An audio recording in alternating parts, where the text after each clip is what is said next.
आपकी तालियों का शोर जाए जयपुर से लेकर दिल्ली तक की। जो हर जालिम से टकराएगी वो आंधी बनाऊंगा, जो हर जालिम से टकराएगी वो आंधी बनाऊंगा। नए अंग्रेज आए हैं, नया गांधी बनाऊंगा। कि कहां सोया है चौकीदार। मुझे लगना चाहिए कि मैं बाड़मेर में खड़ा हूं, राजस्थान में खड़ा हूं, सिड़वा में खड़ा हूं। कि कहां सोया है चौकीदार, कहां सोया है चौकीदार।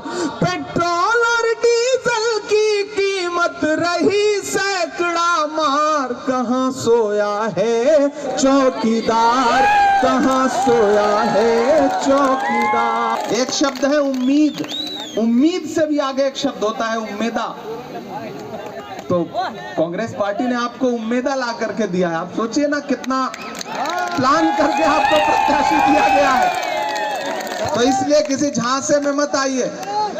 मैं सौभाग्यशाली हूं कि मैं यहां आया हूं।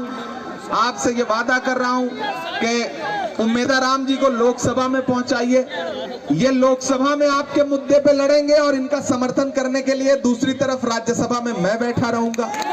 दोनों भाई मिलकर लड़ेंगे। यहाँ असेंबली में लड़ने के लिए हमारा भाई अभिमन्यु पूनिया जी हैं ही, और हरीश चौधरी जी तो दहाड़ते ही रहते हैं। तो यहाँ जयपुर से लेकर के दिल्ली तक पे बाड़मेर जैसलमेर वालों का कब्जा रहेगा। जिता करके इन्हें भेजिए। ये चुनाव बहुत महत्वपूर्ण चुनाव है। और मैं तो एक बात अपने समाज के लोगों से खासतौर से कहना चाहता हूं। आप बड़े शौक रखते हैं नया झंडा पकड़ने का, नई गाड़ियों पे बैठने का। नहीं, किसी गफलत में मत आइए, किसी धोखे में मत आइए। ये जो घूम रहे हैं आपके बीच में आते हैं तो आदाब करते करते ऐसा लगता है कि कमर झुक जाएगी। उनकी सच्चाइयां हमें पता हैं। मैं तो आपसे ये कहने आया हूं कि उम्मीदा राम जी का चेहरा आपके सामने है, हरीश भाई का चेहरा आपके सामने है, लेकिन आपका दिया गया एक एक वोट 26 तारीख को सिर्फ उम्मीदा राम को नहीं मिलेगा, बल्कि मोहब्बत के उस मसीहा को मिलेगा जिसका नाम राहुल गांधी है। जो इंसान आपके लिए 4000 किलोमीटर पैदल चला कन्याकुमारी से कश्मीर तक। मैं उनके साथ चला हूं। मुझसे मीडिया के साथियों ने कहा, इमरान साहब आप राहुल गांधी के साथ चल रहे हैं, आप क्या कहेंगे? तो मैंने कहा कि मैं तो शायर हूं, मैं तो बस एक शेर पढ़ूंगा कि जो हर जालिम से टकराएगी वो आंधी बनाऊंगा। आपकी तालियों का शोर जाए जयपुर से लेकर दिल्ली तक की। जो हर जालिम से टकराएगी वो आंधी बनाऊंगा। आप बड़े जल्दबाजी में रहते हैं, एडवांस में दे देते हैं। यही करके आपने जो है दिमाग खराब कर दिया छोटे छोटे नेताओं के। जो हर जालिम से टकराएगी वो आंधी बनाऊंगा। नए अंग्रेज आए हैं, नया गांधी बनाऊंगा। मेरे भाई 4000 किलोमीटर वो इंसान चलता रहा। नारा क्या था? नफरत छोड़ो भारत जोड़ो। नारा क्या था? कि नफरत के बाजार में मोहब्बत की दुकान खोलनी है। मैं साथ चला हूं। मैंने देखे हैं राहुल गांधी के पांव के छाले, मैंने देखा है उनका बहता हुआ पसीना। तो मैं यहां खड़ा होकर के कहता हूं कि आप इस बात पर विश्वास रखते हो, यकीन रखते हो, ईमान रखते हो ना कि मजदूर का पसीना सूखने से पहले उसकी मजदूरी उसको दे देनी चाहिए। तो मैं राहुल गांधी की मजदूरी मांगने आपसे आया हूं। 26 तारीख को घरों से बाहर निकलिए। और कांग्रेस पार्टी आपसे न तो झूठ बोल रही है, न नफरत की बात कर रही है। ये देख रहे हैं, ये न्याय पत्र है कांग्रेस पार्टी का, मैनिफेस्टो, घोषणा पत्र। मैं इस कमेटी का सदस्य हूं। मैंने देश के अलग अलग हिस्सों में जाके लोगों से, युवाओं से, महिलाओं से, बेरोजगारों से, किसानों से, सबसे सुझाव मांगे थे। कीमत तो बहुत बढ़ गई शहरों में धान की, लेकिन विदा न हो सकी बेटी किसान की।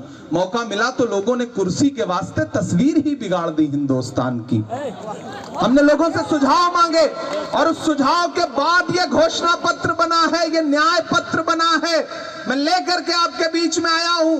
इस घोषणा पत्र से परेशान है प्रधानमंत्री जी, क्योंकि यह घोषणा पत्र क्या कह रहा है कि सरकार बनते ही 30 लाख युवाओं को नौकरी दे जाएगी। यह घोषणा पत्र कह रहा प्रहारी जो युवा है 25 साल तक के, उनको 1 लाख रुपया बेरोजगारी भत्ता दिया जाएगा। और तो और मेरी आवाज अगर माओ बहनों तक पहुंच रही हो तो कांग्रेस पार्टी कह रही है, घोषणा पत्र कह रहा है कि सरकार बनते ही हर गरीब महिला के अकाउंट में डायरेक्ट 1 लाख रुपए हर साल देगी कांग्रेस पार्टी की सरकार। अग्निवीर योजना खत्म करेंगे क्योंकि सैनिकों को सैनिक रहने दिया जाए, उन्हें अग्निवीर ना बनाया जाए। कांग्रेस पार्टी इस घोषणा पत्र के जरिए आपसे जो वादा कर रही है, हम उसके लिए आपके बीच में आए हैं, ये कहने के लिए कि ये बहुत महत्वपूर्ण इलेक्शन है। आपने 10 साल से जिस सरकार को दिल्ली की गद्दी पे बिठा रखा था, जिनका 2014 का भाषण याद है कि भाइयों बहनों, मुझे देश के खजाने की चाबी सौंप दो, मैं देश नहीं लुटने दूंगा, याद है ना? और उसके बाद फिर क्या हुआ? विजय माल्या से लेकर नीरव मोदी से लेकर के मेहुल चौकसी से लेकर के सब फरार होते रहे और साथ सोते रहे। मैं तो देश की पार्लियामेंट में हूं, मैं तो शायर भी हूं, कवि भी हूं, मैं तो वहां भी खड़ा होकर के उनसे पूछता हूं कि कहां सोया है चौकीदार। मुझे लगना चाहिए कि मैं बाड़मेर में खड़ा हूं, राजस्थान में खड़ा हूं, सिडवा में खड़ा हूं, कि कहां सोया है चौकीदार, कहां सोया है चौकीदार। पेट्रोल और डीजल की कीमत रही सैकड़ा मार, कहां सोया है चौकीदार, कहां सोया है चौकीदार। और कवि और शायर को थोड़ा सा लिबर्टी होती है, वो अपनी बात कह लेता है सरल भाषा में। मैंने क्या कहा है सुनिए, कि चाय बेचने वाला पूरा भारत बेच रहा है। इतनी कमजोर ताली से काम नहीं चलेगा। इलेक्शन सिर्फ वोट देने का नाम नहीं है, सपोर्ट देने का भी नाम है। कि चाय बेचने वाला पूरा भारत बेच रहा है, इसी काम में हासिल उसे महारत बेच रहा है। कि रेल बिक गई, तेल बिक गया, बिका हवाई अड्डा। और अगली जो पंक्ति है ना, उस पे आनंद आए तो मुझे आनंद तालियों में बदल के बताइएगा। कि रेल बिक गई, तेल बिक गया, बिका हवाई अड्डा, सब कुछ बिकता देख के खुश हैं अपने जेपी नड्डा।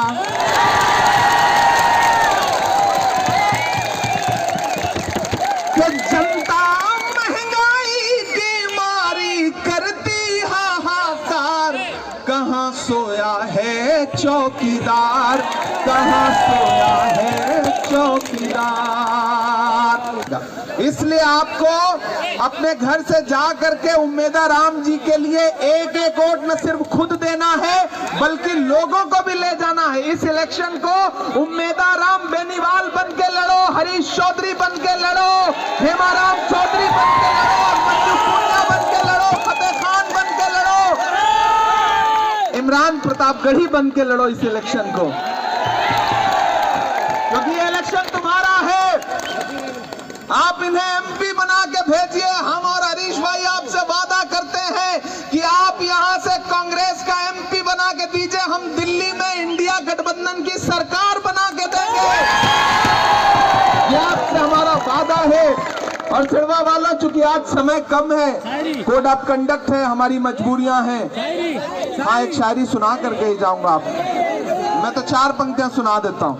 कि मोहब्बत भाईचारे के दीवाने दिन ही लौटा दो, वो सस्ती दाल सब्जी के सुहाने दिन ही लौटा दो।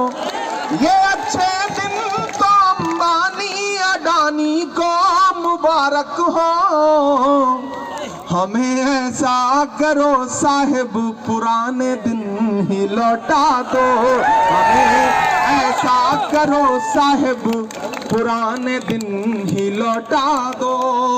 किसी झांसे में नहीं आना है, बंटना नहीं है, तकसीम नहीं होना है। एक एक वोट बहुत महत्वपूर्ण है। इसलिए 26 को घर से निकलिए, उम्मेदा राम जी लोकतंत्र की उम्मीद है, इस उम्मीद को बुझने मत दीजिएगा। ये भरोसा लेने के लिए आपके बीच में आया था। बहुत धन्यवाद, बहुत शुक्रिया।